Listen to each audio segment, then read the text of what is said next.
are with that. Unashamed.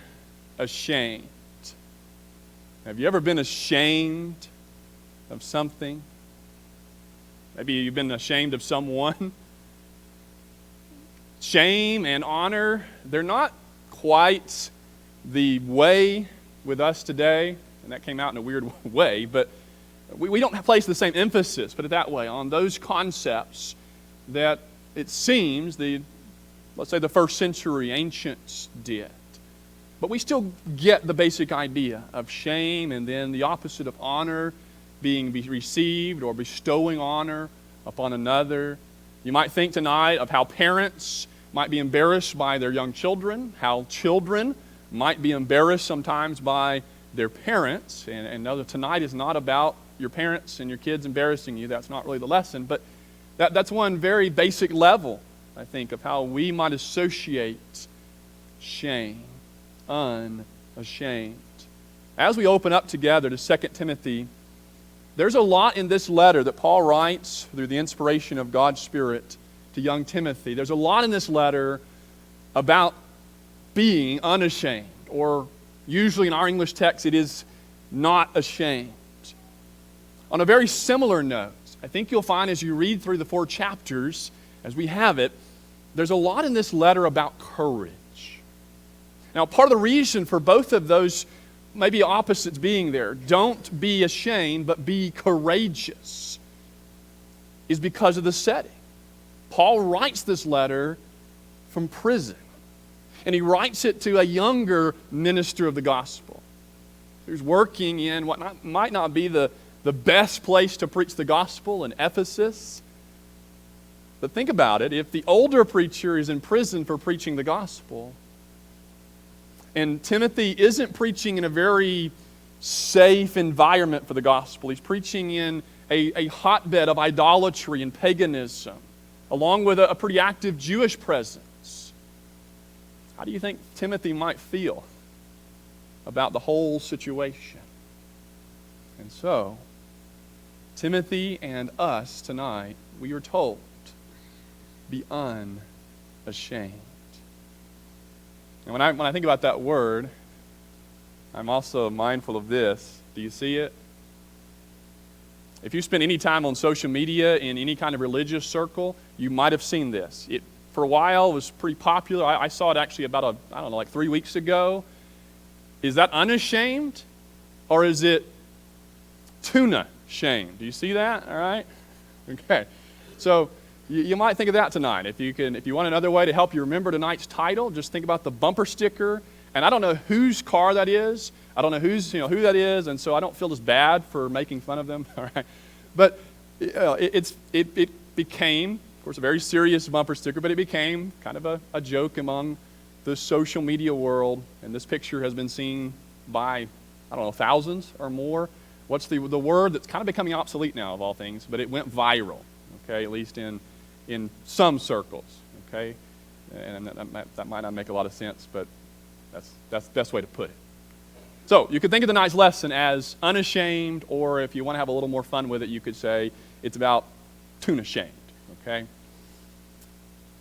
Now back to that question, have you ever been ashamed? But not just that question, have you ever been ashamed of Jesus? We can laugh about the bumper sticker, but has there ever been a time in my life when I was afraid, or at least ashamed, for people to know that I'm a follower of Jesus? Or there might be something about Jesus, who he is, what he teaches, that makes me uncomfortable. I'm not real excited to claim and own that as real. Maybe I just want to kind of hide that fact. Are we ever ashamed of Jesus? As we read through and look through this first chapter of 2 Timothy, we're not going to look at the whole letter tonight, but the first chapter, another way of looking at this is, instead of being ashamed of Jesus and his cause, is that we are courageous to fulfill our godly roles, whatever that is. For Timothy, it is to preach as a minister there in Ephesus, and to make sure he's using what might even be for him miraculous gifts, to use that to its fullest and not be hesitant or timid about it. For you tonight, for me tonight, it might not be that. It's not going to be that, I don't think, exactly. But it might be my role as a parent, my role as an elder, a deacon, a Bible class teacher, my role as someone that can have an influence in the workplace. I'm going to be unashamed to do what God has tasked me with. Unashamed of Jesus. To be unashamed from this chapter, and you might see it there on your handout. I've got where you can fill out some of the rest of it. We have to have, I'm convinced, hands to hold. You can think of the word hug, too, or embrace. Eyes to see. And then feet to do what they tend to do. Walk. Hands to hold, eyes to see, and feet to walk. Let's take a look. 1 Timothy or 2 Timothy, the first chapter. 2 Timothy chapter 1, just to make sure we're all on the same page tonight. Let's look at the first 7 verses. Hands to hold. 2 Timothy chapter 1. I'd better turn there myself.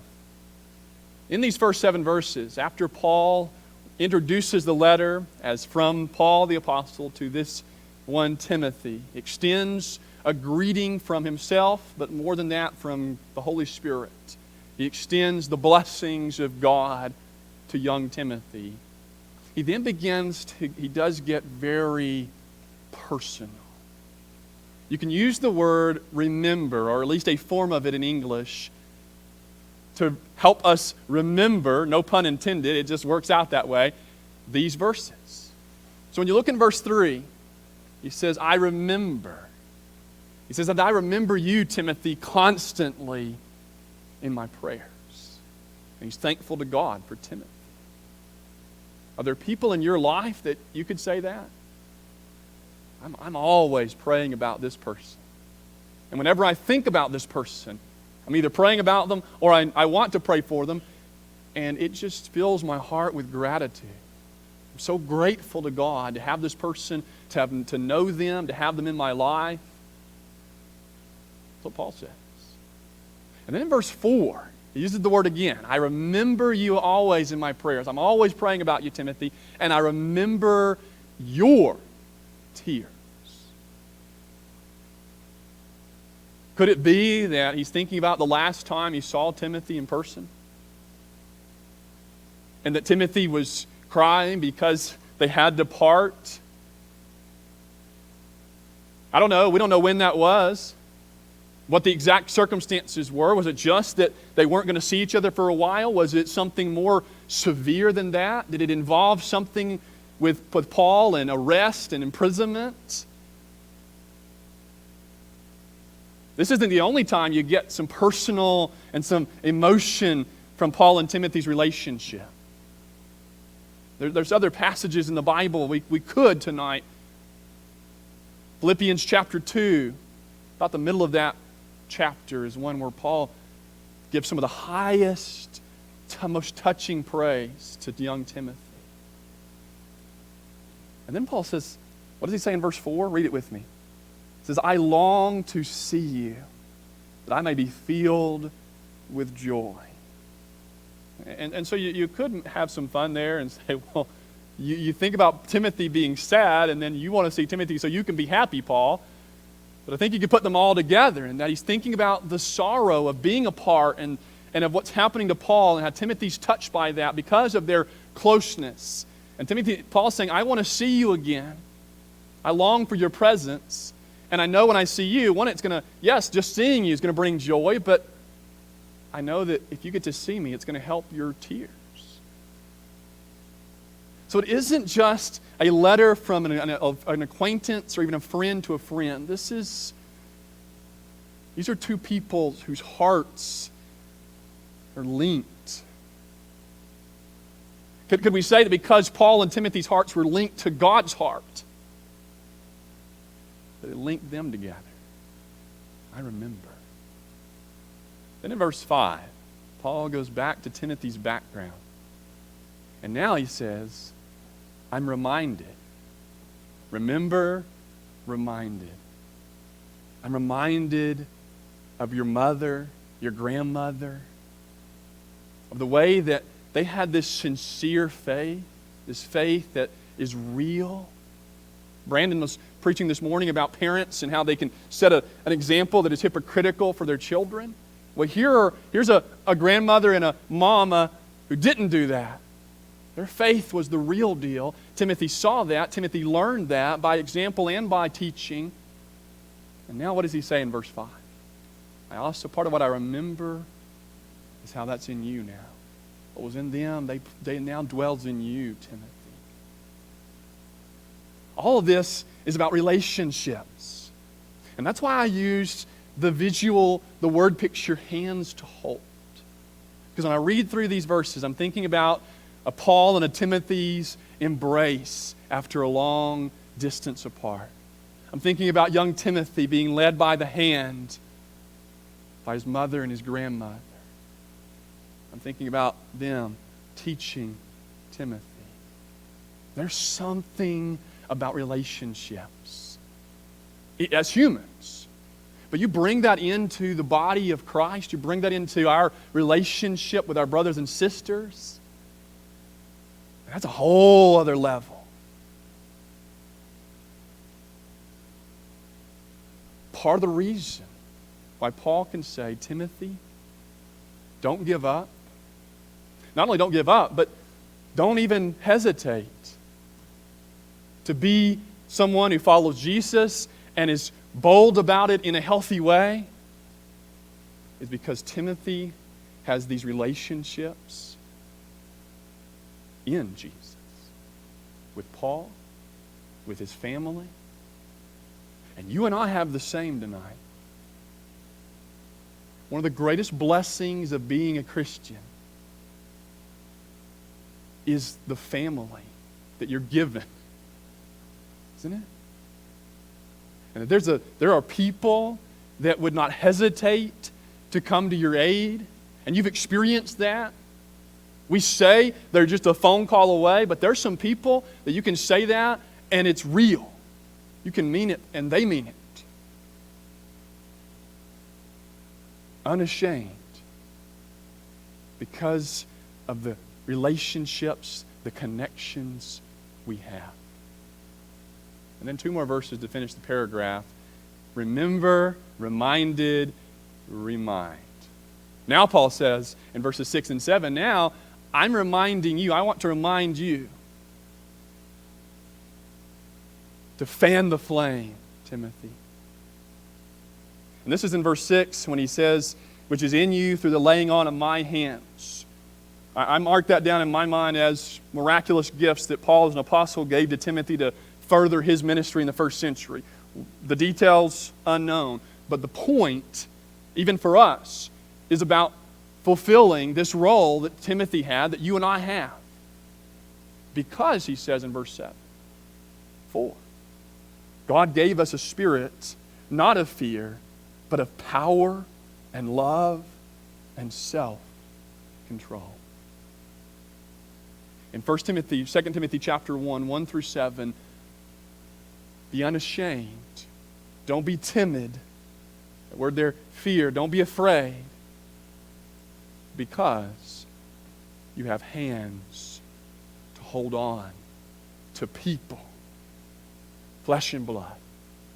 Feed the fire. Feed the flame in your heart.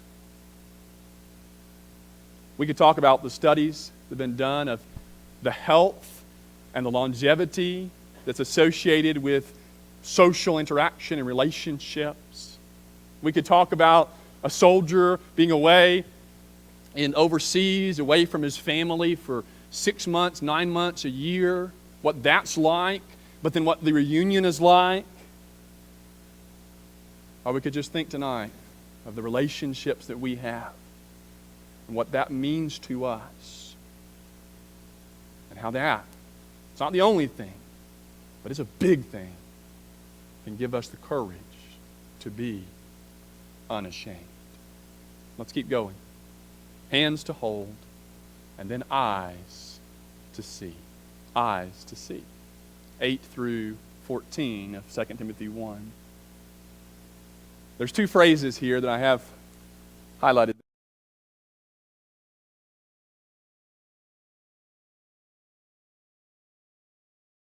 Be willing to take a stand unashamed for the truth of Jesus. Paul writes to Timothy and says, I want to see you because I'm unashamed of the gospel.